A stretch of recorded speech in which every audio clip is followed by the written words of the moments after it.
Next topic is multinomial theorem. ये वाला जो थ्योरम है ये बेसिकली पार्टीशन मेथड जो हमने पढ़ा था अभी उसी का एक सब्स्टिट्यूट है। सब्स्टिट्यूट का ज़रूरत क्यों पड़ा? सब्स्टिट्यूट का ज़रूरत इसलिए पड़ा क्योंकि अभी तक जो भी हमने क्वेश्चन किया था like x plus y plus z is equal to 10, इसमें हम लोग डिस्ट्रीब्यूट जब कर रहे थे 3 लोगों को या 4 लोगों को या 6 लोगों को, तो उसमें हमने एक लोअर लिमिट रखा था बस कि इससे इतना बड़ा होना चाहिए, ठीक है। और जब अपर लिमिट रखा भी था तो किसी एक पे रखा था या किसी दो पे रखा था, और बाकी सब लोग मैक्सिमा को रीच कर सकते थे अपने, है ना।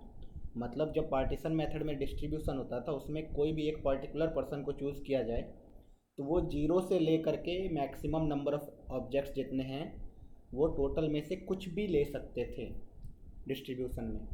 लेकिन जब कोई रेस्ट्रिक्शन आ जाए बीच में तो हम लोग मोस्टली मल्टीनोमियल थ्योरम यूज़ करेंगे। अब ये यूज़ कैसे होगा, इसको यूज़ करने से पहले हमें कुछ फार्मूला रिवाइज करना पड़ेगा जो कि हमने बाइनोमियल थ्योरम में पढ़ा हुआ है ऑलरेडी। हमें पता होना चाहिए कि coefficient of x to the power r in the expansion of 1 plus x to the power n is NCR, ठीक है। ये वाला एक्सपांसन सबको आता होगा। 1 plus x to the power n को जब एक्सपांड करते हैं तो वो आता है summation NCR x to the power r। तो हमें दिख जाएगा कि अगर x to the power r का कोएफिशिएंट चाहिए तो वो NCR ही होगा, ठीक है। ये तो एक सिंपल सा फार्मूला। ये जो दूसरा वाला फार्मूला है ये बहुत ही इंपॉर्टेंट है और मैक्सिमम लोग इसको भूल जाते हैं एग्जाम में। तो ये हमें याद रखना है कि coefficient of x to the power r in the expansion of 1 minus x to the power minus n, इसको और इसको दोनों को ध्यान से देखना है। यहाँ पे 1 plus x to the power n लिखा हुआ है और यहाँ पे 1 minus x to the power minus n लिखा हुआ है। मतलब ये किस टाइप का हो गया, जैसे हमारे पास इस टाइप का एक्सपेंशन आ गया, जीपी का सम आ गया suppose 1 divide by 1 minus x, इस पे पावर 5 है, इस टाइप से आ गया। इसमें किसी चीज़ का कोएफिशिएंट निकालना है तो हम लोग इसको क्या बोलेंगे, this is 1 upon 1 minus x to the power 5, और ये फाइनली लिखा हुआ है 1 minus x to the power minus 5।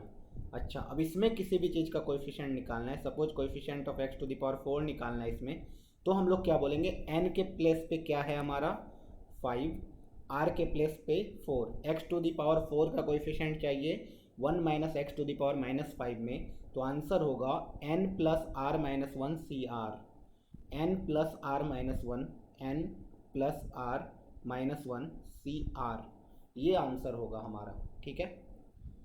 तो ये वाला भी फार्मूला याद रखना है, ओके। इसके बाद जो ये थर्ड वाला फार्मूला है ये तो बहुत ही सिंपल है, ये सबको याद होगा। सीक्वेंस इन सीरीज का sum of n terms of GP, sum of n terms of GP क्या होता है, a into 1 minus r to the power n divide by 1 minus r. ये वाला फार्मूला तभी लगता है when r is not equal to 1, okay. अभी fourth वाला फार्मूला भी सबको याद होगा, इनफाइनाइट जीपी का सम। इनफाइनाइट जीपी का सम क्या होता है, s infinity is equal to a divided by 1 minus r, और ये इंपॉर्टेंट है, ठीक है। इसमें कंडीशन क्या लगता है, mod r less than 1, okay. Next एक और फार्मूला है जो कि इतना इंपॉर्टेंट है नहीं, लेकिन ये बाइनोमियल थ्योरम का एक्सपांसन है कि x plus y to the power n को जब एक्सपांड करोगे तो ये आएगा NCR x to the power n minus r and y to the power r, okay. तो अगर ये 5 फार्मूला हमें याद है तो हम लोग मल्टीनोमियल थ्योरम के क्वेश्चंस कर सकते हैं। इन पांचों फार्मूला के यूज़ में मैं एक दो एग्जांपल करना चाहता हूँ कि किस तरीके से हम लोग कोएफिशिएंट निकालते हैं। फॉर एग्जांपल देखो, किसी ने बोल दिया कि हमें निकालना है coefficient of x to the power 5 in the expansion of, कौन सा एक्सपांसन है, तो एक ब्रैकेट में लिखा हुआ है 1 plus x to the power 11 plus 7x square plus 9 into 1 minus x to the power minus 7 plus 7 into x to the power 5। ये वाला जो एक्सपांड करोगे इसको तो x टू द पावर 5 का कोएफिशिएंट कितना होगा, तो बहुत ही सिंपल है निकालना। कैसे, तो हम लोग सबसे पहले देखेंगे इसमें x टू द पावर 5 का कोएफिशिएंट कितना, तो ये क्या लिखा हुआ है 1 plus x to the power n type, तो इसमें x टू द पावर 5 का जो कोएफिशिएंट होगा वो होगा 11c5 प्लस 7x स्क्वायर में x टू द पावर 5 है ही नहीं, 9 into 1 minus x to the power minus 7 में है, तो ये किस चीज़ का एक्सपेंशन दिखा मुझे, 1 minus x to the power minus n, okay, 1 minus x to the power minus n, मतलब और 9 आगे में है तो 9 into n plus r minus 1 c r plus x to the power 5 का कोएफिशिएंट यहाँ पे 7। तो एक्स टू द पावर 5 का कोएफिशिएंट जो एक्चुअल में है वो इतना है, ये आंसर। ठीक है, सिंपल। एक और एग्जांपल करते हैं इसी से रिलेटेड। दूसरा एग्जांपल ये बोलना चाह रहा है, सपोज हमसे पूछा गया कि find the coefficient of x to the power 11 in x to the power 5 into x square plus 7x cube plus 3 into 1 plus x to the power 2 to the power 10 इसका। ओके, अब देखो इसमें हमें निकालना है एक्स टू द पावर 11 का coefficient. तो कैसे निकालेंगे? तो हम लोग बोलेंगे ये जो ब्रैकेट मल्टीप्लाई होगा तो ये वाला ब्रैकेट तो रहेगा ही, साथ में मल्टीप्लाई हमेशा कौन होगा, इसके हर टर्म से मल्टीप्लाई कौन होने वाला है, एक्स टू द पावर 5। तो हम लोग ऐसे सोचें कि जिस दिन इस ब्रैकेट में x to the power 6 develop हो गया, जिस दिन इस ब्रैकेट के अंदर एक्स टू द पावर 6 वाला टर्म आ गया, एक्स टू द पावर 5 उसके साथ मल्टीप्लाई करके क्या बना देगा, एक्स टू द पावर 11 बना देगा। समझना है, सपोज इस ब्रैकेट को मैंने एक्सपांड किया और बहुत सारे टर्म आए, ठीक है, एक्स पे पावर के, और उसमें क्या है, x to the power finally multiply किया गया है। तो जब हम लोग मल्टीप्लाई करेंगे एक्स टू द पावर 5 तो वो सारे टर्म्स से मल्टीप्लाई होगा। तो जिस दिन इसके टर्म में एक्स टू द पावर 6 कोई भी टर्म होगा उस टाइम पे ये फाइनली क्या बना देगा, एक्स टू द पावर 11 बना देगा, एक्स टू द पावर 5 मिलके। तो मैं इसको क्या लिखना चाह रहा हूँ, इससे क्या समझाना चाह रहा हूँ, मैं इससे ये समझाना चाह रहा हूँ कि इसको हम लोग डायरेक्टली ये भी तो लिख सकते हैं कि this is nothing but coefficient of x to the power 6 in x square plus 7x cube plus 3 into 1 plus x square की पावर 10। ओके, मतलब ये क्वेश्चन किस में रिड्यूस हो सकता है, इधर। क्यों? क्योंकि हमें इस ब्रैकेट में finally x to the power 6 ही तो चाहिए। ओके, अब एक्स टू द पावर 6 निकालना है। तो मैंने देखा पहले टर्म से तो एक्स टू द पावर 6 आने से रहा, दूसरे टर्म से आने से रहा, इसी से आएगा। अब इससे आएगा तो इसको ध्यान से देखना, ये उस फॉर्म में तो है 1 plus x to the power n में, लेकिन यहाँ पे एक्स टू द पावर 2 है। तो जब ये एक्सपांड होगा तो सबसे पहला टर्म इसका क्या आने वाला है, एक्स टू द पावर 0, दूसरा टर्म आने वाला है एक्स टू द पावर 2, तीसरा टर्म आने वाला है एक्स टू द पावर 4, चौथा टर्म आने वाला है एक्स टू द पावर 6, पाँचवा टर्म आने वाला है एक्स टू द पावर 8। इस टाइप से ये बढ़ता जाएगा। मतलब जब इसका एक्सपांसन होगा तो ओनली एक्स पे कैसे पावर आएंगे, इवन पावर्स आएंगे। ओके, मतलब ये वाला चीज़ किस दिन एक्स टू द पावर 6 देगा तो इसका एक्सपेंशन लिखा जाएगा, this is nothing but 10 CR x to the power 2R type बनेगा। ओके, तो हमें एक्स टू द पावर 6 का कोएफिशिएंट चाहिए, इसका मतलब R का वैल्यू कितना होना पड़ेगा, 3। ओके, तो फाइनल आंसर कितना आ गया इसमें, तो बोलेंगे 3 तो मल्टीप्लाइड है ही बाहर में, इधर से आएगा 10C3।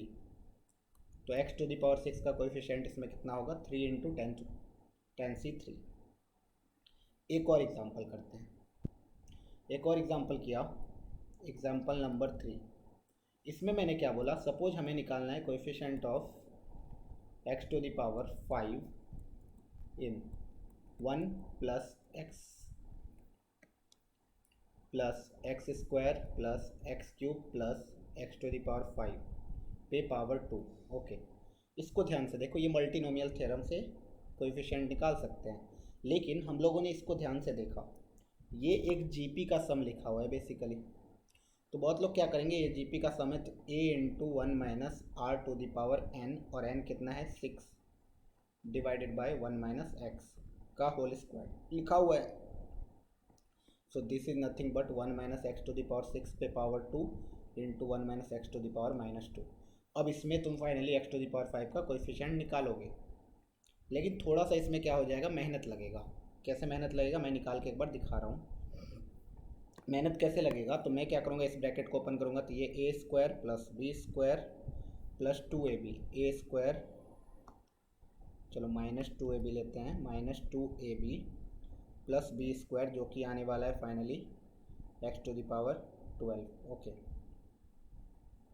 Multiplied by 1 minus x to the power minus 2। अब हमें किसका कोएफिशिएंट चाहिए? एक्स टू द पावर 5 का।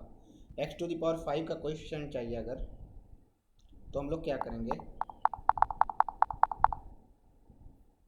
एक्स टू द पावर 5 का कोएफिशिएंट चाहिए तो हमने बोला जिस दिन 1 मल्टीप्लाई होगा इसके एक्स टू द पावर 5 वाले टर्म से उस दिन आएगा कोएफिशिएंट। जिस दिन x to the power 6 multiply होगा इधर, अब दिख रहा है x to the power 6 multiply होगा कितने से? X to the power minus something से। तो क्या आर नेगेटिव होगा? बोलेंगे नहीं। तो यहाँ से हम लोग बोल सकते हैं ये है 1 minus x to the power minus n, तो इसमें कौन सा फॉर्मूला लगेगा? N plus r minus 1 c r, और यहाँ से 1 मल्टीप्लाई होगा। ये तो एक सिंपल सा तरीका था, इसमें दिख रहा है डिफ़िकल्टी लेवल थोड़ा ज़्यादा है। इसको दूसरे तरीके से सोचते हैं। दूसरे तरीके से मैंने क्या सोचा कि ये जो दो ब्रैकेट मल्टीप्लाई होगा बेसिकली, तो क्या होने वाला है? 1 plus x square plus x cube plus x to the power 5 multiplied by 1 plus x square plus x cube plus x to the power, अच्छा 4 छूट गया था, इसको लिख लेते हैं इधर। यहाँ भी दोनों चीज़ ऐड कर लिया, x to the power 4 plus x to the power 5, और इधर भी ऐड कर लिया x to the power 4 plus x to the power 5। अभी सोचो एक्स टू द पावर 5 कैसे आएगा? एक्स टू द पावर 5 ऐसे आएगा कि जब 1 मल्टीप्लाई होगा इसके एक्स टू द पावर 5 वाले टर्म से, या x मल्टीप्लाई होगा इसके एक्स टू द पावर 4 वाले टर्म से, या एक्स स्क्वायर मल्टीप्लाई होगा एक्स क्यूब वाले टर्म से, एक्स क्यूब मल्टीप्लाई होगा एक्स स्क्वायर वाले टर्म से, x to the power 4 multiply होगा एक्स वाले टर्म से, और x to the power 5 multiply होगा 1 वाले टर्म से। तो इतना ज़्यादा कोएफिशिएंट आएगा। ओके, सपोज मैंने एक चीज़ किया, मैंने इसमें एक नया चीज़ ऐड कर दिया। ऐड क्या किया? मैंने बोला 1 plus x square plus x cube plus x to the power 4 plus x to the power 5 था ही, क्या मैं इसमें x to the power 6 add कर दूँ उससे कोई फ़र्क पड़ेगा? बोलेंगे कभी नहीं पड़ेगा। क्यों? क्योंकि एक्स टू द पावर 6 ऐसा किसी टर्म से मल्टीप्लाई होकर एक्स टू द पावर 5 नहीं देगा। ओके, क्या इसमें x to the power 7 add करेंगे कोई फ़र्क पड़ेगा? नहीं, क्योंकि एक्स टू द पावर 7 किसी भी टर्म से मल्टीप्लाई होकर एक्स टू द पावर 5 नहीं देगा। तो एक्स टू द पावर 5 के कोएफिशिएंट में कोई भी डिफरेंस नहीं आने वाला है। इसका मतलब इस तरह से हम लोग कहाँ तक जा सकते हैं? इनफाइनाइट टर्म्स तक, और इसमें भी इनफाइनाइट टर्म्स तक जा सकते हैं, दोनों का होल स्क्वायर। अब इससे फ़ायदा क्या हुआ? इससे ये डायरेक्टली रिड्यूस हो गया एक इनफाइनाइट जीपी में। इनफाइनाइट जीपी का सम क्या होता है? बहुत ही ईजी होता है, a divided by 1 minus r, इसका whole square. This is nothing but 1 minus x to the power minus 2। अब हमें क्या निकालना है? Basically coefficient of x to the power 5 in 1 minus x to the power minus 2, जो कि क्या आने वाला है? तो हमें फॉर्मूला पता है, n plus r minus 1 c r, n के जगह यहाँ 2 प्लस आर के जगह 5 minus 1 c 5। So this is 6 c 5। ये आ गया हमारा आंसर फाइनली। ओके, अगर इतना आता है तो हम लोग क्वेश्चन पे मूव कर सकते हैं। तो सबसे पहला क्वेश्चन मल्टीनोमियल थ्योरम का, जो कि हम लोग बेसिक से भी सॉल्व कर चुके हैं। कैसे? तो मैंने बोला find the number of non negative integral solutions of the equation x1 plus x2 plus x3 plus xr is equal to n। इसका आंसर तो सबको पता है क्या? तो मैं बोलूँगा मेरे पास r objects, actually r person है और n आइडेंटिकल ऑब्जेक्ट्स हैं, कितने तरीके से डिस्ट्रीब्यूट कर सकते हैं? तो फाइनली आंसर कितना आने वाला है? n plus r minus 1 c are minus 1। Okay, लेकिन इसको हम लोग किससे करेंगे? मल्टीनोमियल थ्योरम से। मल्टीनोमियल थ्योरम से कैसे करते हैं इसी से सीखना है हमें। सीखना क्या है? मैंने क्या बोला, सोचो ये x1 का वैल्यू कहाँ से कहाँ तक जाएगा? तो मैं बोलूँगा 0 1 2 3 4 से लेकर के n तक कुछ भी। सिमिलरली x2 का वैल्यू भी सेम, x3 का वैल्यू भी वेरी कहाँ से कहाँ तक करेगा? 0 से n तक, और xr का वैल्यू भी 0 से n तक। अब मैं क्या बोलूँगा, ये जितना भी वैल्यू ले सकता है कोई भी वेरिएबल, x1 या x2 या x3, इसको कैसे लिखो? x की पावर में लिखो। x की पावर में लिखने का मतलब क्या है? मैंने एक रैंडम वेरिएबल माना स्मॉल x, और मैंने ये बोला, ये लाइन देखना ध्यान से, coefficient of x to the power n in ये वाला जो है इसका सॉल्यूशन कहाँ से आएगा, तो मैंने बोला coefficient of x to the power n in the expansion of, सबसे पहला टर्म लिखा x to the power 0 plus x to the power 1 plus x to the power 2 plus x to the power 3 से कहाँ तक, x to the power n तक। दूसरे term को भी मैंने उसी तरीके से लिखा लेकिन मल्टीप्लाई करके, x to the power 0 x to the power 1 x to the power 2 से लेकर के x to the power n तक। ऐसे ही तीसरे टर्म को भी मल्टीप्लाई कर दिया और सारे आर एफ टर्म को भी मल्टीप्लाई कर दिया। तो बेसिकली हमें दिख रहा होगा कि सारे के सारे ब्रैकेट एक ही जैसे दिख रहे हैं, तो इसको डायरेक्टली हम लोग ये लिख सकते हैं कि this is nothing but this. Okay, अब ध्यान से देखो ऐसा क्यों लिखा गया। ऐसा इसलिए लिखा गया क्योंकि सोचो x to the power n कैसे जनरेट होगा, जब इतने सारे ब्रैकेट्स मल्टीप्लाई होंगे आर ब्रैकेट्स, तो x to the power n बहुत तरीके से जनरेट हो सकता है। वही हमें निकालना है कि एक्चुअल में कोएफिशिएंट क्या है x to the power n का। क्यों? क्योंकि सोचो x to the power n से जनरेट हो सकता है कि पहले ब्रैकेट से 0 निकला, दूसरे ब्रैकेट से एक्स टू द पावर 0 वाला मल्टीप्लाई हुआ, तीसरे ब्रैकेट से भी एक्स टू द पावर 0 वाला मल्टीप्लाई हुआ इस टाइप से, और nth ब्रैकेट से x to the power n वाला मल्टीप्लाई हो गया। क्या x to the power n बन जाएगा? बोलेंगे हाँ। इसका क्या सिग्निफिकेंट है? इसका सिग्निफिकेंट ये है कि x1 का वैल्यू कितना हो जाएगा 0, x2 का वैल्यू कितना हो जाएगा 0, x3 का वैल्यू कितना हो जाएगा 0 और xr का वैल्यू कितना हो जाएगा n। सिमिलरली सोचो ऐसा भी तो हो सकता है, कैसे? पहले वाले का x to the power 0 multiply हुआ, दूसरे वाले को x टू द पावर 0, तीसरे वाले का x to the power 0, n minus one r minus one bracket का x to the power 1 multiply हुआ और लास्ट वाले का x to the power n minus one, तब भी तो finally x to the power n बन जाएगा। बोलेंगे हाँ एग्जैक्टली बनेगा। इसका क्या सिग्निफिकेंट है? इसका सिग्निफिकेंट ये है कि ये एक सॉल्यूशन दे रहा है when x1 will be 0, x2 will be 0, x3 will be 0, xr minus 1 will be 1 and xr will be n minus 1। ठीक है, एक सॉल्यूशन तो दे ही रहा है। इसी तरीके से बहुत सारे पॉसिबिलिटीज़ हैं और वो सारे पॉसिबिलिटीज़ किस में आ जाएंगे कि x to the power n कितने तरीके से हमारा जनरेट हो रहा है। ओके, तो अब इसमें निकालना है कोएफिशिएंट। तो इसका निकालने का दो तरीका क्या? एक तरीका तो वही तुमने क्या किया, एक fix number of n plus 1 number of terms है, उसमें जीपी का फॉर्मूला लगा दिया। जीपी का फॉर्मूला लगा दोगे आ जाएगा। लेकिन इसको और भी इजी किया जा सकता है। इजी कैसे किया जा सकता है? तो मैंने अभी तुरंत समझाया था कि x to the power n तक ही जनरेट करना है। तो अगर मैं इसको ये लिख दूँ कि this is coefficient of x to the power n in x to the power 0 plus x to the power 1 plus x to the power 2 plus x to the power n तक तो रहने दिया, x to the power n plus 1, x to the power n plus 2, ऐसे करके infinite term add कर दिया इसमें। क्यों? क्योंकि आगे वाले से तो कभी कोई फ़र्क पड़ेगा ही नहीं। x to the power n ये लोग कभी नहीं देंगे, है ना।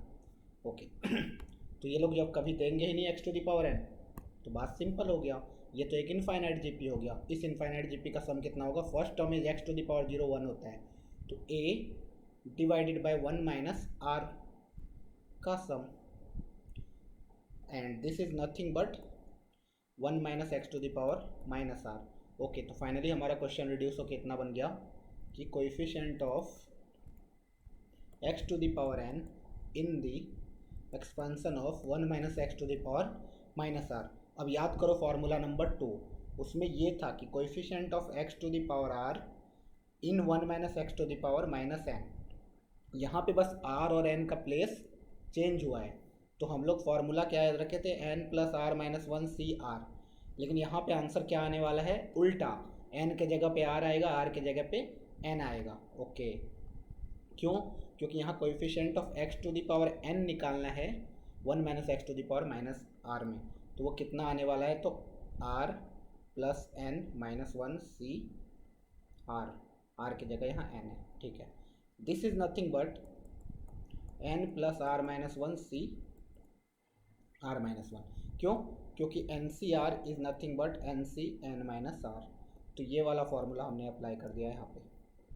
तो हमें ये पता चल गया कि हमारा जो आंसर आया वो फाइनली सेम आया, n plus r minus 1 c are minus 1। Okay.